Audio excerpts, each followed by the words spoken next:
My name is Ed Preston. I'm chairman of the Pennsylvania Vietnam Veterans Memorial Fund.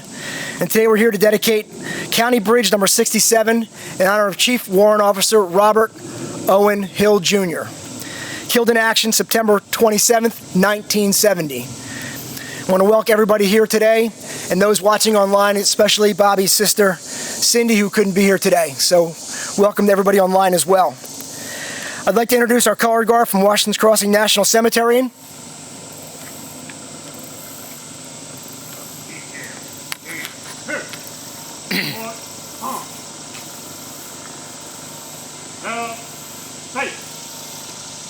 Forward, march. On the left, parallel, right, up, parallel, right, up, parallel, right, left. To left, right, left, up, turn, march. Detail, pull. Left, face. Order, on.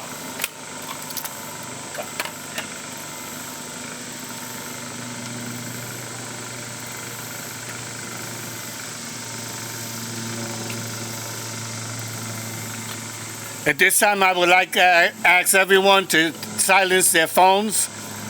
Those in service, please salute. Those not in service or in uniform, hand over heart. Detail. Company, take hurt and salute. I pledge allegiance to the flag of the United States of America and to the republic for which it stands, one nation, under God, indivisible, with liberty and justice for all. Ready? Two.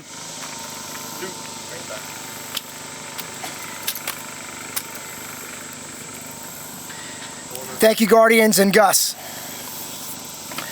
This is our 17th bridge dedication with the county in an effort to recognize 136 men from Bucks County.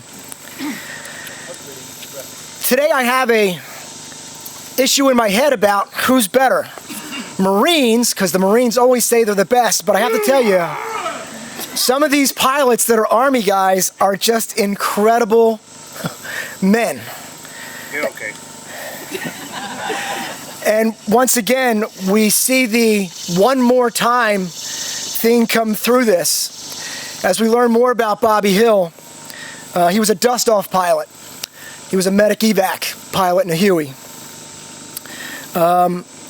He was out looking for his sister's ship that went missing a few hours before when he went down. So we'll talk a little bit more about that in a little bit. I'd like to introduce some of the people we have in the audience today. PA Representative Kristen Marcel, and from Frank Ferry, Senator's office, Natalie. Thank you both for coming. We appreciate it. I'd like to introduce County Commissioner Gene Girolamo. Right here. Oh, there he is. I didn't know where you were. Sorry, Gene. How you doing? Good morning, everyone.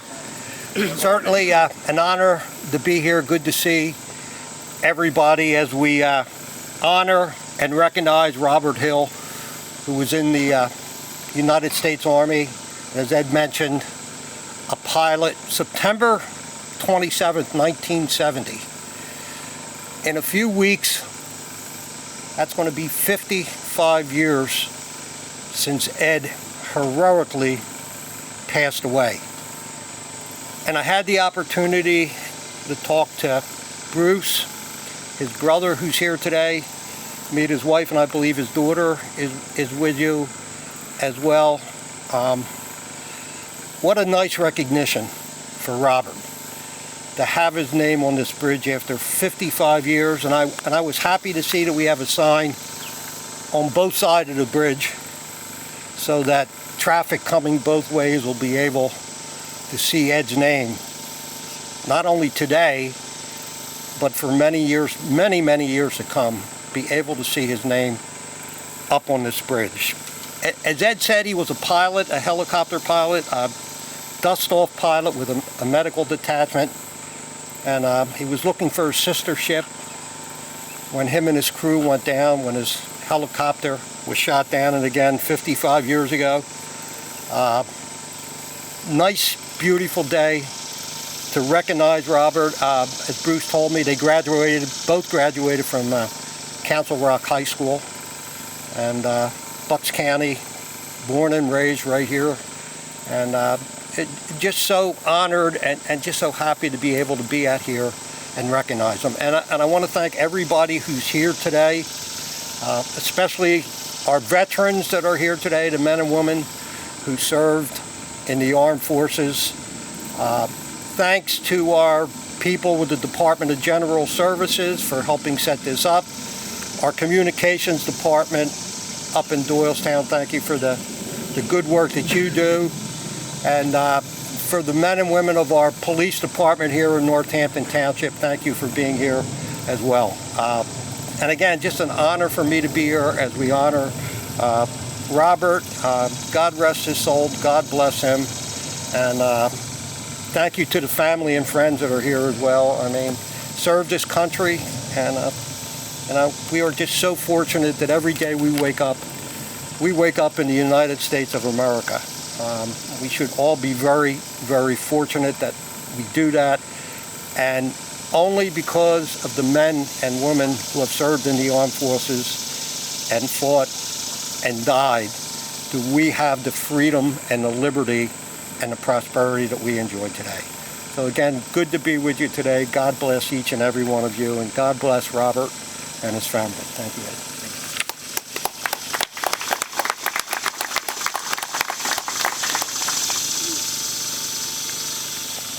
Hope everybody can hear me. Sorry about that. According to Bruce, they lived not that far from here, and they swam and ice skated in that reservoir right there. So that's pretty cool. I love that we can put a bridge someplace that's close to the family and means a lot more to them than just a bridge in the middle of nowhere. We don't always get to do that, so when we can, it makes it a lot more home-like for me, and I'm glad we could do it. I'd also like to introduce now County Commissioner Diane Marseglia. Thank you. Good morning. I guess this is our 17th bridge, and every time we do this, I am so surprised that the families are always so open and welcoming to us and let us be here with you today. But I also, in addition to reading what Ed shares with us, try to see if I can do a little research to see what might be out there. And I myself adopt a virtual wall placement for the MIA that I had. And by doing that, I saw that there was writings from Bruce on there about his brother. I saw that there was a friend of his from high school who seemed to write almost every single year in memory, so I could right away tell what a special and amazing person he was. But one of the things that touched my heart the most was that Bruce shared an essay that his daughter Kim, who I think you'll hear from, wrote when she applied for a college scholarship. Now, she never met her uncle, but how amazing is that she would write a college essay about him. And if you take the time to read it, it's stunning how much a part of her life a man she never met was. And that's really what it's all about for everybody here, that his life goes on through Kim, it will go on through her children and grandchildren, and now it will go through this community with this bridge. I want you to know, Bruce and Kim and your sister who is listening, that we in this county all have our arms around you with this bridge. We remember with you, and it will be here forever for you. Thank you. Thank you, Diane. The gentleman from his class, I believe his name was Bruce Eastwood. He posts quite a bit, and he certainly remembers Bobby as well. So Bruce, if you're here, thank you. I hope you are. If you're watching online, Godspeed, brother. At this time, I'd like to introduce Matt Allen, Director of Veterans Affairs from Bucks County.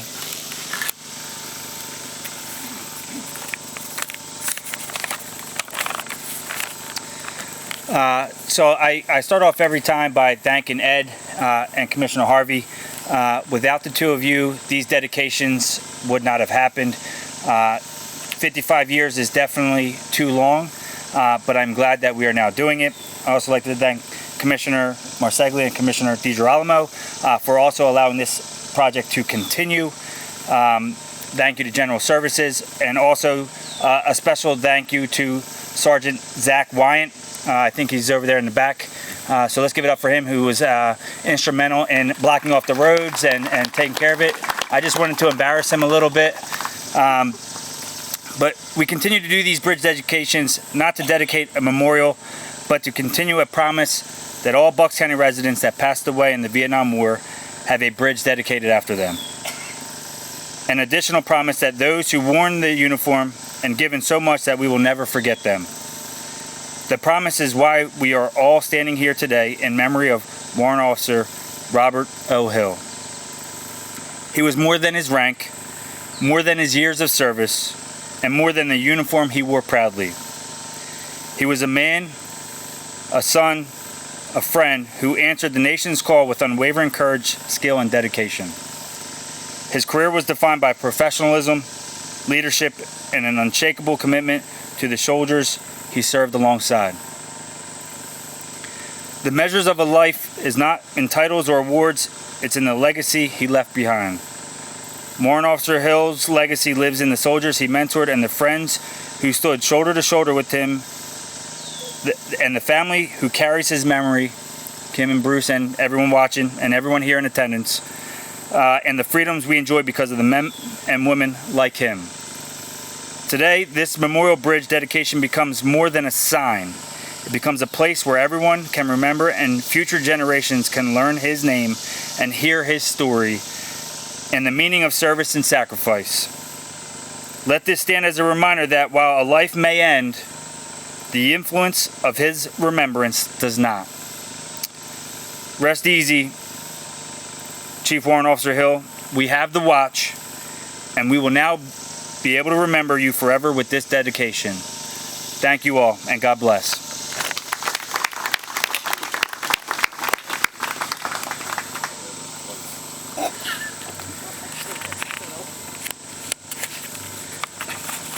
So I don't usually write things down, but today I did, because there's some things that just seem, again, incredibly incredible that it could take place.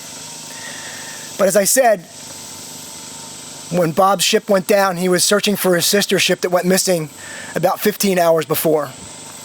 He was in contact with the base, and they saw him, they talked to him, but they lost contact after his second communication, which was about 11:30 at night, I think. At that point, they approximated he had about 20 minutes left of fuel. So again, one more time, a little further, maybe we can. They've never determined if that was the cause of the crash, but I'm certain that it played part of it. But not only that, the man sometimes is not defined by his awards.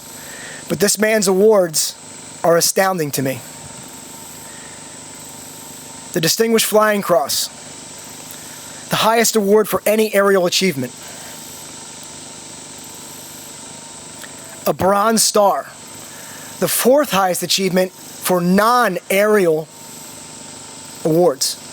So that means at some point he was not in his helicopter and did something completely different that we don't know, which says something completely different to me. But the one that really seems amazing is his air medal with 16 oak clusters.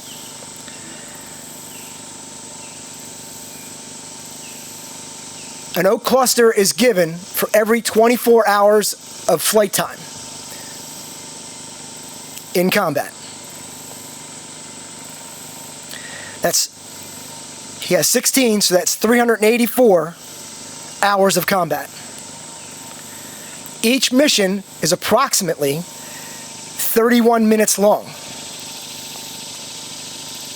That means he flew 743 missions, roughly, in the 10 months he was in country. It gives perspective why men on the ground listen for that Huey and the sound that saved their life.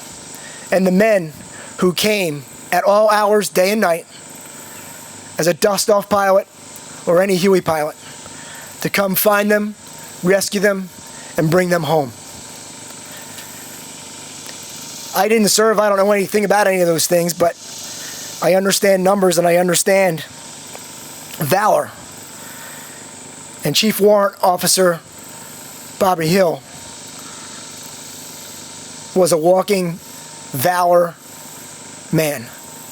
His integrity was unparalleled. His commitment to his brothers in arms was second to none. I'm so happy today that we get to share his story, not only with everybody here, but with his family, who I've spoken with, who've shared some things with me as well. So at this time, I'd like to introduce the Hill family to come up and unveil our sign and dedicate Bucks County Bridge number 67 to Chief Warrant Officer Robert Oren Hill, Jr.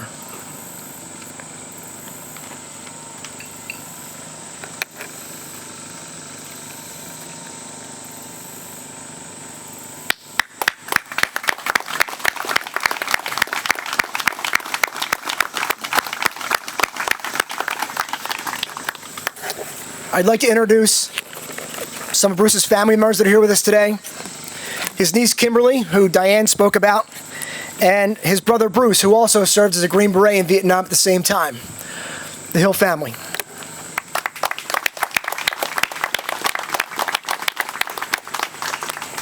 Thank you, Ed. First, I think I should say here probably 50 times how proud I am that so many people have turned out for this ceremony. I didn't have an idea what it might be, but this just blows me away. So I'll start after that. Good morning. My sister Cindy would have been here with us, but she became unable to for medical reasons. You can't imagine, maybe you can, how much she is missing it, but she and my other sister, Mindy, will be watching this ceremony. It's important that it's done right here. Most people might not think this is a memorial place, but I'll tell you, when Bobby and I were young, we spent many hours fishing and ice skating on the reservoir, so it's a perfect place to remember him. I'd like to tell you about him. He always wanted to fly, and he was very proud of the job he was doing, flying medical evacuation in Phu Bai and Quang Tri area of I Corps, Vietnam. He was born 10 February 1948, was the oldest of 2 sons and 2 daughters. He grew up in Orland and Churchville, went to Council Rock High School. After working for Bell Telephone Company for about a year, he enlisted in the Army. After flight school, he served a year in Germany and then was sent to Vietnam, where he served in the 237th and the 571st Medical Detachment Dust Off. Ed's already mentioned his awards, so I won't repeat them. You can repeat them. No. They should. He received the Distinguished Flying Cross Air Medal with 16 Oak Leaf clusters and the Bronze Star. Though only 13 months apart, he was and is and always will be my big brother. While we served in Vietnam together, we were able to get together with each other several times. He would fly down to see me, or I would get a bump to go up and see him. And those are my most cherished memories. Each time we parted, he'd tell me, "Be careful and keep your head down." And then he died 2 months after I got home. Even after more than 50 years, his death continues to torment my sisters and me. Laura Palmer, a writer,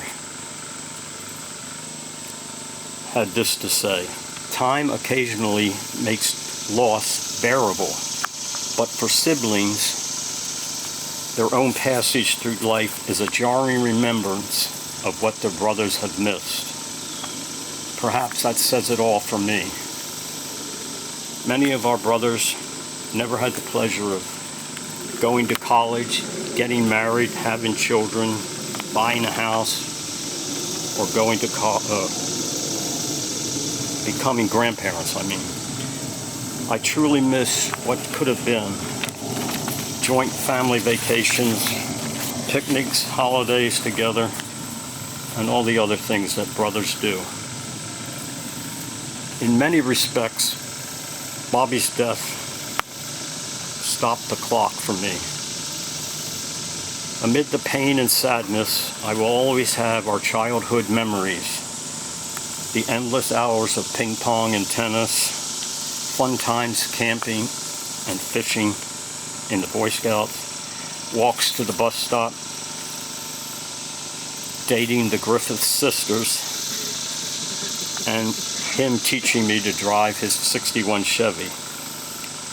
If I could have it back, it would be his turn to run the train set and my turn to mow the lawn. Bobby, I can't begin to tell you how much we miss you.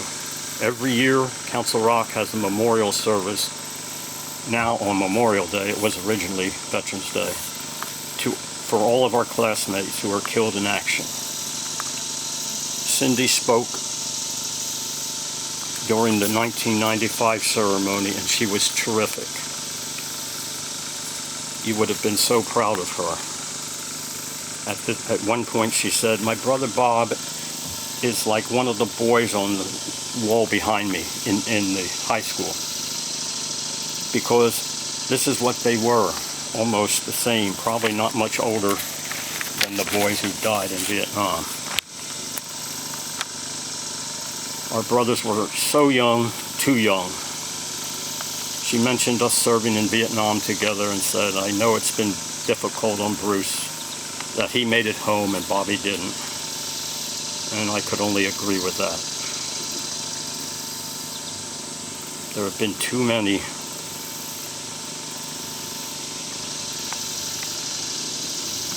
Wait, no, I said that.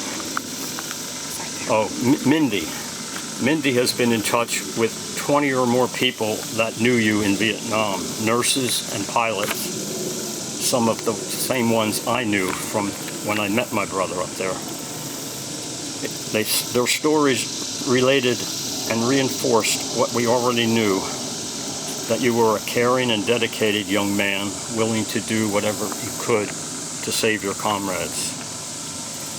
One fellow pilot told us Bob was my co-pilot on one of the worst days we flew. On that day, Bob and I evacuated about 100 men from LZ Holcomb while under heavy mortar fire. Each flight out, we took only enough fuel to fly out and back without a reserve, because we frequently had over 15 patients on board. Such comments make us miss Bob even more. We visit you often at the wall, Bobby. It's a great tribute to all the men and 8 nurses who died so many years ago. The most important thing I want you to know is you will never be forgotten, my dear brother. So now I'd like to introduce my daughter, who blew me away with what she wrote during a college competition. If it hadn't been for that, I wouldn't have written any of this, but it's too much to go into. But she's the best. The topic of my essay was, if you could have dinner with anyone in the world, who would it be? Of the millions of people in the world, there is one person that I would give anything to meet and have dinner with. The same person is one that I will never be able to meet in my lifetime. My Uncle Bobby was a hero. He died fighting for his country in Vietnam. For as long as I can remember, I've heard stories, seen pictures, and heard audio tapes that he sent home from Vietnam. These things have given me a special connection to my uncle and a special love that transcends time. I can remember a special trip to DC quite vividly. It was a warm summer day, and the bustle of activity in Washington, D.C. captivated my attention. There were men dressed in black leather riding loud Harley-Davidsons down the street. The sidewalks were lined with trucks selling everything from hot dogs to t-shirts. The faint sounds of a concert in the distance drifted over the chaotic chatter of visitors. I was only 7 years old, and my small hand grasped my dad's in an effort to remain together. My dad wore his army fatigues, and I proudly wore his green beret and carried a small American flag to leave at the wall we had come to visit. After a long walk, we arrived at the long, black granite wall. "This is it," my dad said, his smiling face becoming somewhat somber. "The Vietnam Veterans Memorial." We walked down a stone path alongside a wall down a slight slope. My dad hoisted me up onto his shoulders and pointed out my uncle's name so I could run my fingers along the granite. As I ran my fingers over his name, Robert O. Hill, Jr., the cut in the smooth stone tickled my fingers. My dad told me stories that he remembered about his brother, how he was always looking to make someone laugh, how they would often go camping together when they were Boy Scouts, how he once replaced the contents of the sugar bowl with salt to surprise everybody at breakfast. I knelt down and placed the miniature flag at the base of the wall. I stood up again. Looking into the wall, I could see the reflection of myself reaching just past the waist of my father's reflection. His body trembled slightly and the smile had disappeared from his face. I grabbed my dad's hand, looking upwards towards the sun, and mouthed, "Daddy, I love you." He squeezed my hand and smiled, "I love you too, Brownie Brown Eyes." The day that my dad and I spent together in DC had a great effect on me, even as a young girl. Seeing the way that the loss of my uncle has affected my dad has had a profound effect on my own life. I somehow feel a great attachment to my uncle, someone I have never even known. It is hard to explain how I can have so much love for a man I have never met, but there's a love that grows deep inside me. It is the love that can send a shiver up my spine every time I run my fingers along the smooth black granite of the wall. It is the love that makes my thoughts turn to my uncle at the sound of a helicopter nearing overhead. It is a love that stems from seeing the love that my dad has for him. The photographs of my uncle and the rubbing of his name that I made at the wall are the only two material attachments that I have to my uncle, but I also have the memories of my dad and the dreams and stories that I've created in my own mind. I know in my heart that my uncle is a hero. No one knows this better than the men whose lives my uncle died saving and the others he served with in Vietnam. Hearing the gratitude, love, and memories that these men have of my uncle is comforting. The flowers and notes that have been left at my uncle's grave by unknown people show that he is thought of and missed by others. I believe the people that were able to meet my uncle were truly blessed. It is an opportunity that I would give anything for. I would love to have even a few minutes to meet my uncle, tell him how much he's loved and how greatly he is missed. I would show him my silver locket that holds his picture inside. So, this essay was written many years ago, and I've only gotten older, and I understand the immensity of the loss even more.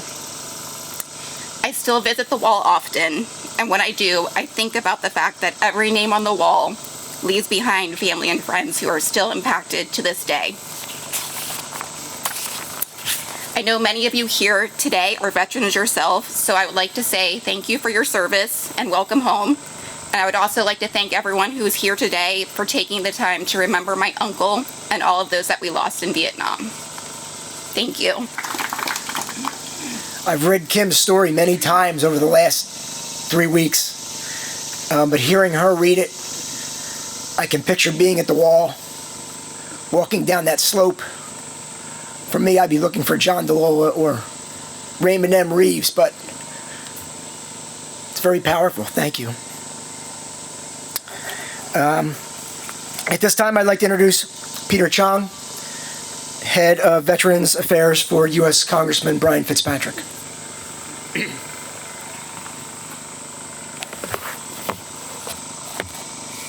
Good morning, Today, we do more than dedicate a bridge, we honor a legacy. One that will forever carry the names of those men who carried others through the dark days of war. Chief Warrant Officer Robert Oren Hill Jr. grew up right here in our community. Friends remember him as humble, determined, and always the first to lend a hand. When his country called during the Vietnam War, he answered without hesitation, earning his wings as a United States Army dust-off pilot. The mission of a dust-off crew was both simple and dangerous. Fly into combat zones, unarmed, except for their courage, to rescue the wounded under fire and bring them home alive. Chief Warrant Officer Hill's helicopter was not built for battle, but for hope. He knew the risks every dust-off pilot did, and yet time after time, he climbed back into the cockpit because he knew that for some service members on the ground, his arrival might mean the difference between life and death. On September 27, 1970, he did not hesitate or turn away to search for a sister ship that went down in the Quang Tri province in South Vietnam.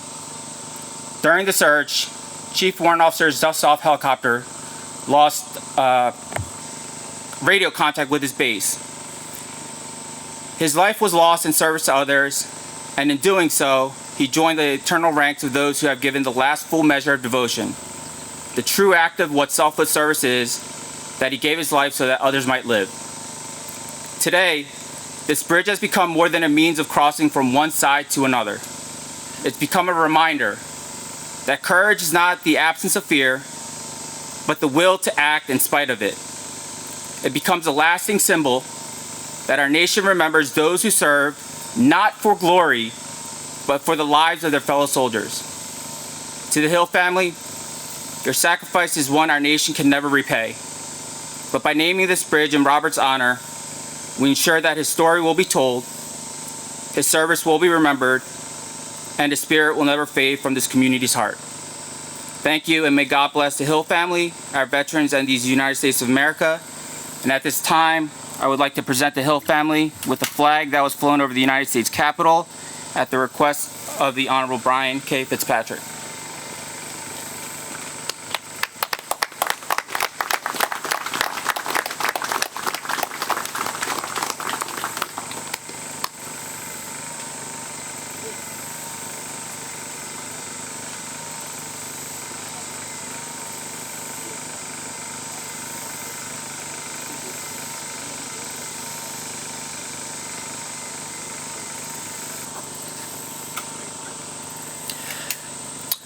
I'd like to take a moment now and thank everybody that has come. I'd like to thank the commissioners again for allowing us to continue the program. Without their support, really, it is unable to go further.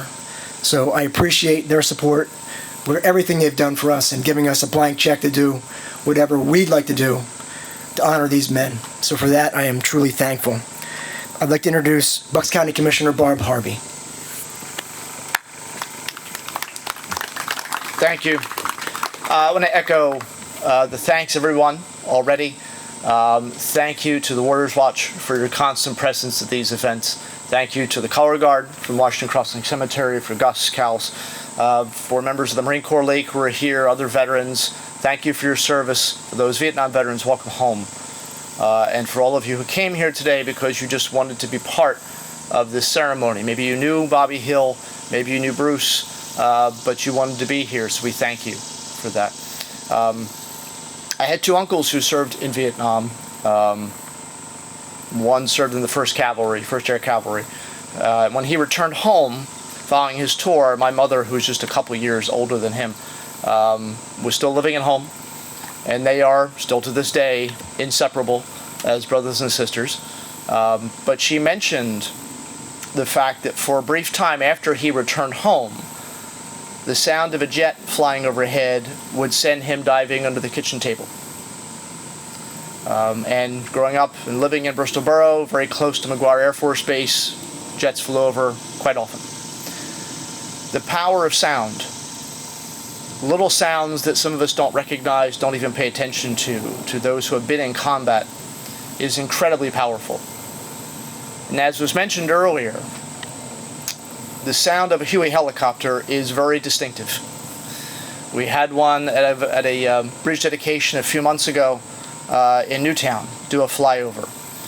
And that deep, heavy sound of that helicopter is instantly recognizable to anybody who knows aircraft or those who served with those helicopters in any war they fought in.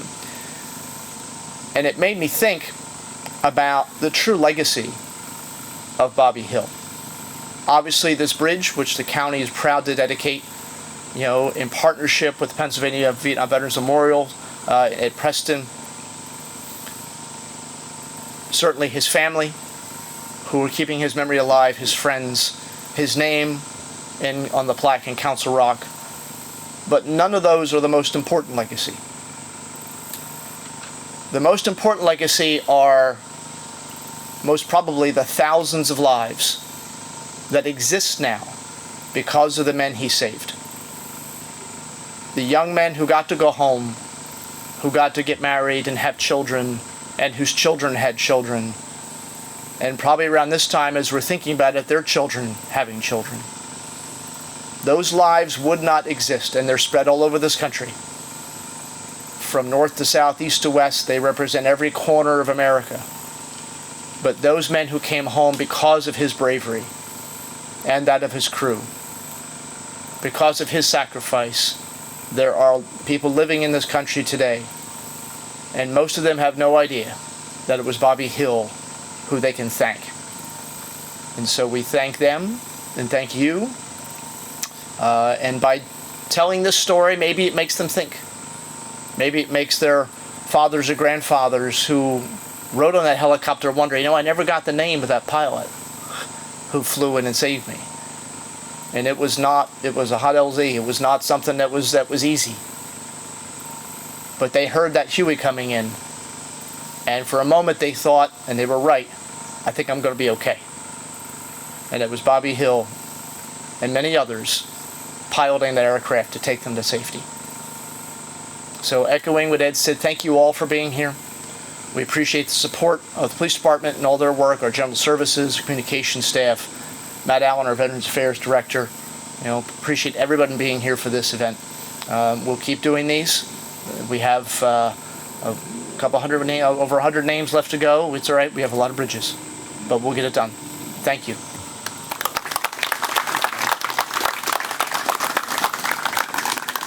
Thank you, Bob.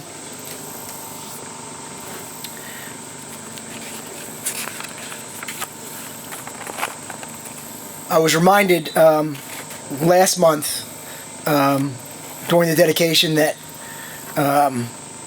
there were other members of the crew in that helicopter, and Bruce brought that to my attention as well, thanking me for remembering them at McDonald's dedication. So today, we not only want to remember Bobby Hill, but the others aboard his ship: Warrant Officer Bradley Michael Lee, Specialist White Willie Jeffries, and Specialist Noakes Kenneth Clifford. They were on that crew ship as well. They also gave the last measure. So we thank them as well. Our next dedication will be on Tuesday, September 9th. We don't know who yet, but I'll figure that out. At this time, I'd like to ask Jim McDevitt and our color guard to be ready to retreat the colors, please. Yes, sir.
detail.